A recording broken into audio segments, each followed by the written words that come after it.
Oh, yes. Yebo. Ngithunywa baba. Bathi Bathi angiphuthume yize lapho baba unangithiwa ngathi ubonakele engapha. yeah. Yebo. Nginenkinga baba. Ngizenga nanga ubhuti. Bese baba umthetho ngicela ngizomkhombisa nje baba. Oh. Yeah. Manake. Konje. Isimo sakhe sithini? Isimo sikabhuti sacela uchaza. Sondela mfowethu. Sondela. Isimo sami ngidudukana nazo phansi. Woza ngane noma kunzima uzoyibamba. Mangiqala ngithatha Yasifika nasendlini. Kwenzekani?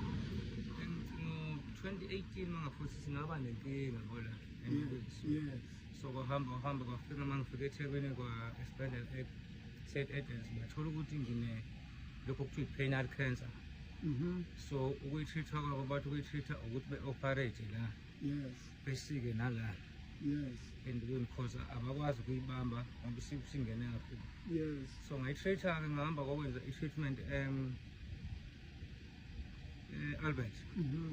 Inkosalpet. Ngafike ngenza i-chemotherapy ngenza i-radiation.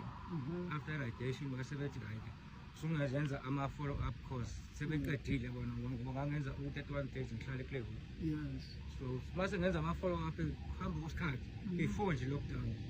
Ngase ngibona umehluko entweni zami lama-underground ngaphandle mangigqokele ijubhula kancane. So ngangahlala-ke ngaphindela Albert lapha ngenza ama-treatment. So bethi bengisa ku-aluphuza i-CT scan. Yes. Be-check-a basebethi ayi bona izinto ey'kanje abadili nazo angiphindele lapho engenza khona i-operation kuqala. Mangifika-ke e-St. Edens-ke lokhu bangehlisa bangenyusa-ke nje akukho usizo engikutholayo. So that's why from before nje lockdown ngikabona lento kuze bemanje sebegcine sebethe abakwazi ukwenza i-operation. Africa my continent.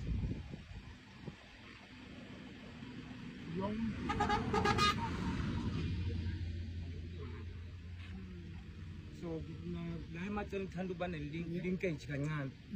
So ngihlala ngifaka ama-bandage. So ngingasaliseli ngcola ibhulu. So akubuhlungu. Kuze kubuhlungu ngoba cause kuneway bese kuzodonsakala athi kunama-ngcola hayi ngoba kubuhlungu akumile kakhulu. Yakhula kukhulu sebegcine bengitshela ukuthi abakwazi ukwenza i-operation one because isikhumba silula ngeke bekwazi because mabenza udokotela wesikhumba wathi uma efaka i-plastic surgery la ngeke zihlale. So abakwazi bengitshela ukuthi angihambe ngiyokwenza kuthiwa lentoni khona le ndawo angayithungayo lokuthi ikwazi ukubamba ukufold. Ngababuza-ke mina ngathi mina lento ngizoyisebenzisa isikhathi esingakanani. Bathi ayikho into abangayenza abantu so angihambe mina ngayenza King-Edward. Lento indawo yakhona iya-stretch. I-stretch-ile vele kugcina ingabe umsebenzi wakhona usungasekho. Ngaphinde ngabathi ayiseyisi lento bangenza incwadi bathi angiyeshoka. Eshoka akaze ngiye because vele bazokwenza into efanayo. Engolezana abanye advisor ukuthi angiyengolezana. Ingolezana vele izongibuyisela back lapha. Ngagcina ngathi ngizame eminye imizamo usiza ngokuthola. So ngase ngithola khona amanye-ke lapho engithola khona ingola lapha edolobheni. Ngathola inamba kaMnkosi kuqala udokotela lo because ngase ngizwile ngaye kancane ukuthi ukusize lo mfana wakwamhlongo inani. So ngayithola le namba ngezinye ingane ngamfonela wathi angifike kuye mina ngoba mangisuke ngisemelmoto lapha buyasebenzela khona kuseduze eNewcastle. Ngosizo-ke lo babele ngomfutha abendlala nabo bangihlanganisela angiyena umuntu osebenzayo nami kuyiphilisa ngathi imali engizenzayo. Ngagibela ngahamba eNewcastle wathi uMnkosi engayenza lento kodwa kuzodinga imali because usu-private doctor.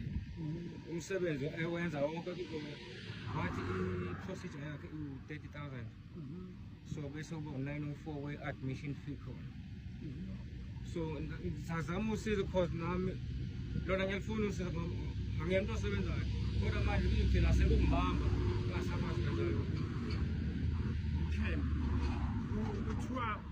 ukuthi udokotela ufuna malini 30,000 30,000 i-procedure bese i-admission i-admission fee 904 ukhona lapho ngithanda ukuphethe lapho isikhwama 9,000 904 904 admission fee. okay udokotela ukuphi nendawo Mangisho ngila wathi useNewcastle useNewcastle. ngoba mina ngila eMelbourne. Kimi iNewcastle iseduze mangiswala ngiyapho. Yes. So ngaya ngayingafiki. So bese njalo wakhipha incwadi, wakhipha nama bank details zakho ukuthi mase ngisenginawo le mali mina. yes Ngifake la ngasende i-proof of payment. After that wasengenza incwadi ukuthi ngizohamba ngedwa kodwa mase kwenzeka sengithole le mali umsebenzi le mali ayifuna ukuthi ikwazi ukungilekelela. Africa my continent, Africa my home. Namhlanje besithathu. Untambambela losithathu namhlanje sila R66 lo R34. Nasi simehlangabezana neso. Asibambeni sonke njengenjwayelo. Nansi imali efunekayo shoot 31,000 amagama amafishane. 31,000 akwazi ukuthi usakwazi ukuchitha amanzi akwazi. Yeah, ngiyakwazi. Uyakwazi ukuchitha amanzi. Yeah. Ukhukhumala kwayo ayiphazamisa ukuchitha amanzi. Ngaphazi iphumelela emaceleni. La phakathi ngaphansi nangaphezulu kusoft but la phakathi nendawo la elaqina khona. Sometimes wesikhathi uthola kuthambile. Sometimes uthola kube tight kakhulu. Yeah. Nazo simo sinaso-ke sivela nje ntambama nakhona futhi ukusizwa ubaba baserenko chairman abashoyo ukuthi awusho inamba yakho yokucinga abantu mabefuna ukukusiza. It's 072 Yes. 44 Yes. 32 854. Phinde futhi 072 44 32 854. bani isibongo Ngisibonela kwampandla. ma uyikhuluma ngezulu sixoxa ngesoko isifo samasoka isifo seyinsizwa noma ithini into Noma ngingazi kahle ukuthi isisusa sawo yes nami ngenze ngichaza.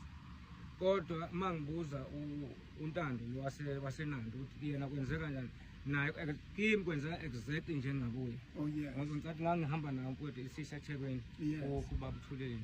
Yes, Sengimbuza yes. umkhwanazi. Sengimbuza ukuthi awukahleka ukuchazele mina wena ke usuphumelele. Wakwenza njani kuwo? Chaza exactly njengoba kwenzeka kimi njengamanje. akukho la usola khona ukuthi mhlambe kwacosheka khona noma kuweqa noma phela khona ukuthi into yasekhaya uyijump ekhaya khona ukuthi ke wabuya khona khona into okuthiwa umuntu hayi wayekulaya ayikho Angeke ngiphike ngoba mhlawumbe into ngiyithole kuphi kwakwenze njani ngeke ngiphike. okay njalo ngibuzela ukuthi ezinye zezifo zilashwa ngokomoya ukuthi ukube bekunomuntu wesifazana mhlawumbe owawunabe ngizobuza ukuthi mhlawumbe wangapha eSouth eningizimu ngapha emaXhoseni noma wangapha eNorth lapha ngakithi noma wangapha eWest lokho kuyalekelela abantu abazinyanga ukuthi asheshe bonke lesifo esangapha sidinga ukuhlanganiselwa kanje yabona yilokho engisuke ngibuze ukuthi mawufika ke mhlawumbe khona umuntu wesintu uthi uyazazi lezinto kodwa mhlawumbe yabuza nomoya ukuthi wangaphi umuntu onayo wangakuphi ekolana wangapha noma ezinye zezinto bengibuzela hayi ukuthi ngibuzelane kodwa ke Africa my continent nazo isimo esinaso asicuma sibambeni sonke siseyithebeni uma isilele phansi yithi sonke uma isahamba isuke umnikazi wayo njengamanje isimo sethu sonke lesi asibambe sibonke singafika ngiyabonga mina Qhawe ngizozama sokhuluma nensizwe sokhuluma nanampo bakumthetho nazo semboni sokhuluma nazo sibonge ukuthi plus ngabamba khona I thank you Ngiyabonga. sicelele kubantu bese siyafana Ngiyacela nje ukuthi ongakwazi ukungilekelela ngoba isimo engikusona nami angisithandi ngumuntu othandayo kwemina ukuyisebenzela. yes So njengamanje sengihamba ngiyabambeka. So ngicela ongakwazi ukungisiza impela ngikwazi sizakala kulesi simo ngisona ngibuyisele isizwe. Kodwa nami ngizophila njengawo wonke umuntu. Ngicela nje ungangilekelela but aphose isandla kwanapho. ngoba vele kuserank sisothi masibuya funa ideposit siyithole la moto la songena la funa uthena uqala usufune la na onyamboza uthena ukaze nokazo futhi usufune la nakho ngizobuya impela ngizonicela bafowethu ngoba sizinsizwa singobaba singamadoda ufuna sibambisane ngicela kusasa ukuthi ingakanani into ehlanganayo noma nje ukwenza i-deposit nje sikwazi ukuthi abeqhubeka nodokotela sobe nathi sambe sicosha lapha sicosha khona siyofaka kuleyo account. Hayi buya i-deposit yoqhamuka ngoba usuqhamukile ngoba abasathembi kahle abantu. Abathembekile ukuthi vale nana nithembekile. Funa ukube khona eduze. Hayi no mina ngiyanethemba bafuthu. Kodwa nje yes. Mina ngiyethemba ngoba sengibone wena uphambo wakhe lo mfana. Yes. Ngikhathazeke kakhulu ngaye. Ba. Ngikhathazeke kakhulu impela. No sizoyiselana nyama sizobuya deposit nje bafowethu not adwethu amarenkini ke seniyazi ukuthi ake ningibize lenze izofuna 31000 kuphela ayiningi mali esifuna 31000 deposit ngizoyilanda la ngizokufonela mhlambe kusasa ngoba ngicabanga ukuthi ngizobona ngizoya ngapha eDumbe bese ngibuya bese ngezi okuyiswa mbethi sengizini so qala khona bese sicela kwabanye siyabonga kakhulu thank you so much.